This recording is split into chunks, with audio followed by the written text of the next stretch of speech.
Have you ever thought being meek means being weak?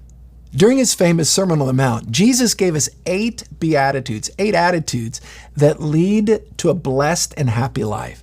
Don't we all want to experience happiness?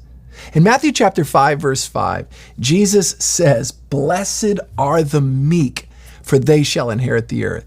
In other words, happy are the meek. Now, at first, that may sound strange.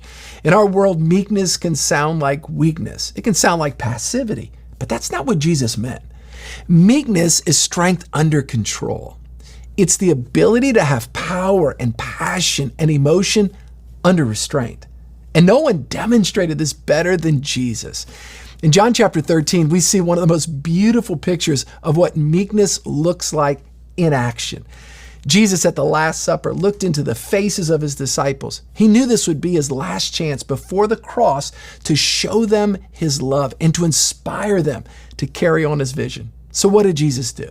He picked up a towel and washed their feet. That's meekness, strength under control.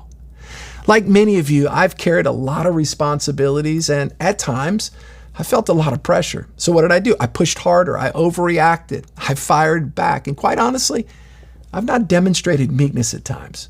But what I've learned is living with strength under control, meekness, it actually produces much better results with others.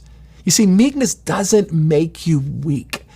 Meekness actually makes your strength more useful. Having an attitude of meekness enables you to respond instead of react. It empowers you to serve others rather than be self-serving.